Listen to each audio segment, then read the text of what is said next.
Programa Espiritismo em Foco. Transplante de órgãos é preciosa contribuição científica para a humanidade. A imprensa noticiou que um homem recebeu um coração de um suicida e se matou da mesma forma que o doador. A história é a seguinte: Terry Cutler se matou em 1995 e o seu coração foi doado a Sonny Graham. E como Sonny Graham começou a se corresponder com Cheryl, a esposa do doador, Sonny e Cheryl, a viúva, se casaram. E após 12 anos, Sonny se suicidou, da mesma forma que Terry, com um tiro certeiro. Alguns pesquisadores afirmam que há muitos casos de transplantes documentados em que os pacientes mudam a personalidade e passam a ter características do doador do órgão. Obviamente, sob o enfoque espírita, essa relação não possui conotação de causa e efeito, ou seja, órgão transplantado de um suicida não pode ser a causa da mudança de personalidade de alguém, exceto quando haja um processo profundo de obsessão, porém perfeitamente sanável por meio de tratamentos espirituais. Sem nos prendermos a casos isolados, urge refletir sobre a prática de transplante ante a ótica da doutrina espírita. Nas práticas médicas de todas as especialidades, o transplante de órgão é a que demonstra com maior clareza uma estreita relação entre a morte e a nova vida. O renascimento das cinzas como o fênix. Fênix é o mitológico pássaro simbólico ou símbolo da renovação do tempo e da vida após a morte. Sobre o tema, meus irmãos, há poucas informações, pelo menos que possam nos elucidar, considerando provinda do mundo espiritual superior, até porque a prática do transplante é uma conquista muito recente da medicina. Alguns espíritas se posicionam contra a admitirem em vida qualquer doação de seus próprios órgãos após a desencarnação, escudados na má explicação de que Chico Xavier não era favorável aos transplantes. Ora, isso não coincide com a verdade. É importante nós esclarecermos que o médium lá de Uberaba, quando afirmou, em um momento, através da publicação da entrevista que deu, dizendo: a minha mediunidade, a minha vida dedico à minha família, aos meus amigos, ao povo, a minha morte é minha, eu tenho este direito, ninguém pode mexer em meu corpo, ele deve ir para a Mãe Terra. Fê-lo, o Chico Xavier, essa declaração, por razões até mesmo de vigília, pois quando ainda encarnado, Chico recebeu várias propostas indiscretíssimas para que seu cérebro fosse estudado após a sua desencarnação. Daí, o compreensível receio de que o seu corpo fosse profanado nesse sentido. Esclarecido, portanto, esse ponto, Não nos esqueçamos de que se hoje somos potenciais doadores, no futuro, amanhã mesmo, poderemos ser, ou os nossos familiares e amigos, potenciais receptores. Para a maioria das pessoas, a questão é tão remota e é tão distante quanto a morte. Porém, para quem depende de um órgão para transplante, isso significa a única possibilidade de vida. Lembramos da entrevista cedida à TV Tupi em agosto de 1964. Essa entrevista ela foi publicada na revista espírita Allan Kardec, ano 10, número 38, o qual Chico Xavier comenta que o transplante de órgão, na opinião dos espíritos sábios, é um problema de ciência muito legítimo, muito natural, e deve ser levado adiante. Então, transplante, para Chico Xavier, na entrevista de 1964, era uma prática absolutamente legítima e deveria ser levada à frente.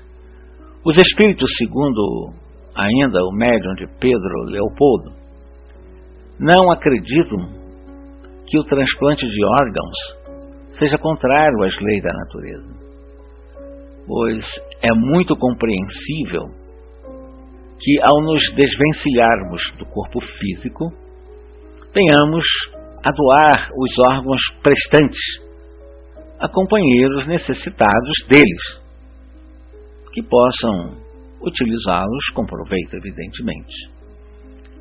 Não há reflexos traumatizantes ou inibidores no corpo espiritual do doador em consequência da mutilação do seu corpo físico. Obviamente que não. O doador de olhos não retornará cego ao mundo espiritual. Se assim fosse, o que seria daqueles que têm o corpo consumido pelo fogo em acidentes ou desintegrado numa explosão? O que dizer então da cremação, que reduz um cadáver a cinzas? Outra questão que nós temos que refletir, e que também a miúde é levantada, é a da rejeição, por exemplo, do órgão transplantado após a cirurgia. Consideramos a rejeição como um problema claramente inteligível, pois o corpo espiritual do receptor continuará intacto, exercendo pleno governo mental sobre o mais recente órgão correspondente. O órgão transplantado, fora do governo mental que o dirigia, permanece com vitalidade, desde que cuidadosamente imunizado. Para tanto, o perispírito do paciente transplantado provoca os elementos de defesas que são naturais do seu corpo físico, cujos recursos imunológicos, em futuro próximo, naturalmente, vão suster ou vão coibir a presença desse novo corpo. Especialistas da área de transplante, a partir de 1967, desenvolveram várias drogas chamadas imunossupressoras, como a ciclosporina, a azatiaprina e alguns corticoides, para reduzir a possibilidade de rejeição, passando então os receptores de órgãos a ter maior sobrevida. Estatisticamente, o que há é que a taxa de prolongamento da vida dos transplantes é extremamente elevada. Isso graças não só a técnicas médicas sempre se aperfeiçoando, mas também aos esquemas imunossupressores, que se desenvolveram e se ampliaram consideravelmente, existindo atualmente esquemas que levam a 0% a rejeição celular aguda, na fase inicial do transplante, que é exatamente o momento que ocorre a rejeição. O monumental livro Evolução em Dois Mundos, ditado pelo espírito André Luiz, em sua 5ª edição, publicado pela Federação Espírita Brasileira em 1972, no 5º capítulo intitulado Células e Corpo Espiritual, leva-nos a esclarecer o seguinte: quando a célula é retirada da sua estrutura formadora no corpo humano, indo laboratorialmente para o outro ambiente energético, ela perde o comando mental que a orientava e passa, dessa forma, a individualizar-se. Ao ser implantada em outro organismo, nos transplantes, por exemplo, tenderá a adaptar-se ao novo comando espiritual que a revitalizará, e a seguir continuará a sua trajetória. Transferido o órgão para outro órgão ou para outro corpo, automaticamente o perispírito do encarnado passa a influenciá-lo, moldando-o às suas necessidades, o que exigirá do paciente exatamente a urgente transformação moral para melhor e, evidentemente, melhorando o seu aspecto moral, o seu mapa de provações também melhorando, modificado pelas suas renovações anteriores, geram novas causas desencadeadoras para a boa qualidade de vida. É importante, e os espíritos afirmaram a Allan Kardec, está lá no Livro dos Espíritos, na questão 155, que o desligamento do corpo físico é um processo altamente especializado e que pode delongar minutos, horas, dias ou meses.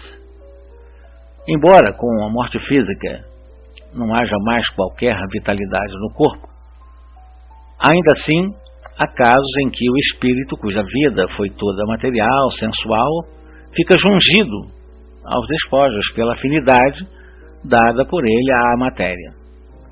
Nesse caso, pode ocorrer a obsessão, porém contornável, como já dissemos. Entretanto, recordemos de situações que ocorrem todos os dias nas grandes cidades.